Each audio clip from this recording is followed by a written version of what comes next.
Hey everyone, welcome back to Reg Tag Stacking. In today's video, I'm going to talk a little bit about buying and selling physical silver and gold, and the IRS. Now, if you're still laughing from that title, and I understand there are some people that have made it their duty with their stack and their physical gold and silver to not have any paper trails, to try and stay off the radar as much as possible with things like reportable purchases to the IRS and things like that. So, if you have all of your silver and you're doing it peer-to-peer, cash, in a parking lot, you know what I mean? There's no one that's going to really know that that silver's changing hands or that silver was in anyone's hands to begin with if there's no paper trail with it. But with this, if you're going onto like online bullion dealers, or if you're going to a local coin shop and you're picking up or you're selling, there are certain thresholds for both selling and buying where they do need to actually bring in some IRS paperwork. There are some things where it needs to be reported to the IRS, and this article that I found here goes over a lot of those details and a lot of the thresholds that need to be met. And once you exceed a certain amount for certain precious metals, and they'll go over the lists and everything, then you'll see that there are some taxes applied to it. So what I'm going to do now is I'm going to jump onto the computer and show you this article that I found. Okay, so this is the article here. It is SD Bullion, and the article down here says the IRS bullion buying and selling privacy. So it's basically saying learn which gold, platinum, palladium, and silver bullion selling transactions are mandated to be reported to the IRS for tax purposes, and what kind of bullion buying falls under current anti-money laundering laws. So yes, when buying bullion, IRS firm 8300 reports cash transactions over 10,000 USD on a single transaction. Definition of cash. So the cash check, money order, bank draft, or traveler's check have a face value of 10,000 or less that is used for payment for goods and services.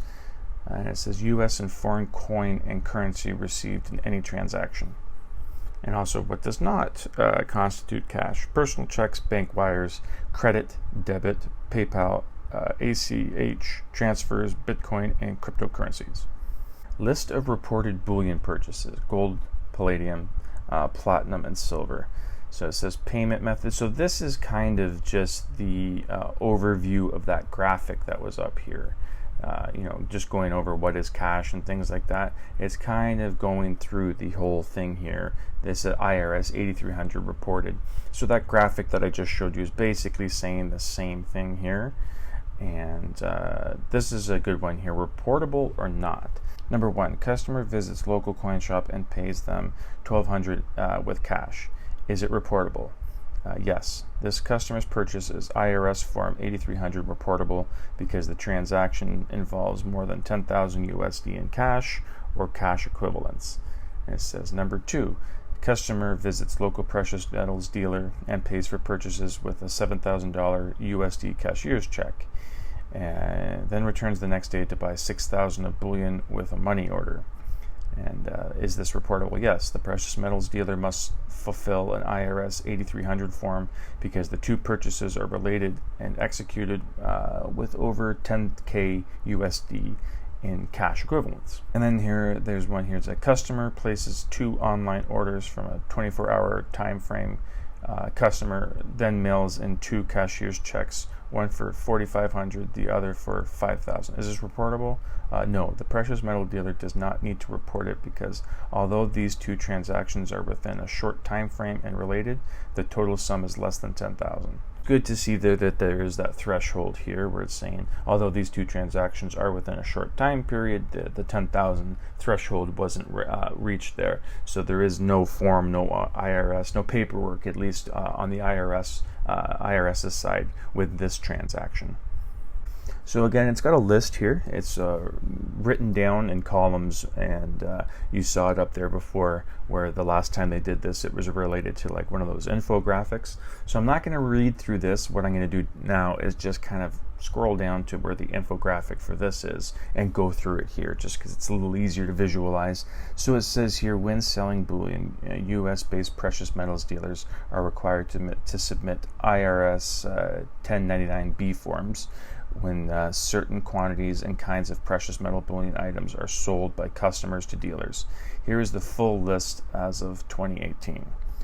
So down here, gold bars and rounds at 0.995 purity, 32 troy ounces or more. So basically a kilo of gold. And then down here, the silver bars and rounds of the 3/9 kind. It says the 1,000 troy ounces or more. For platinum bars and rounds at that 0.995 purity, it's 25 ounces or more. Palladium bars or rounds at 0.995 purity is 100 troy ounces or more. Gold maple leafs are 25 troy ounces. Gold Kruger rounds are 25 gold ounces. Down here, the gold Mexican Libertads are 25 troy ounces. And down here says constitutional U.S. silver as minted, 1,000 face value bag, any combination of various sizes. So that's what you'd be looking at here when you're selling to the local coin shop. This is that threshold for these certain precious metals where you would require an IRS form to be filled out. This one is the 1099B. So there's one last thing here I want to go over, is some of the exemptions, because apparently there are some here, and it's going to read. It says there are many modern silver bullion products which remain currently exempted from U.S. bullion dealer IRS 1099B report requirements. And just going down here, it says the following popular coins are currently exempted by 1099 when sold to U.S.-based dealers. So I'm just going to go down here. American Gold Eagles and ATB silver coins. That's what I had in the display there with the ATB coin at the beginning and my silver eagles. And then the next one is Armenian Noah's Ark silver coins, any size and volume. All of these say any size and volume, so I'm not going to read those brackets. Austrian Philharmonics, British Royal Mint silver coins, Canadian silver maple leafs, Chinese silver pandas, Mexican silver libertads, New Zealand minted silver coins, and Perth Mint Australian silver coins. And then down here, it's got a list of the exemptions for some of the gold, and the American Gold Eagle, the American Gold Buffalo, the Austrian Philharmonic, the British Royal Mint gold coins, Chinese pandas, and also Perth Mint Australian coins have that exemption at the moment. And it's got a brief little thing here. I won't read through the whole thing. If you want to go and just pause it here, you can read it. It says, why are certain bullion sales to precious metal dealers reportable?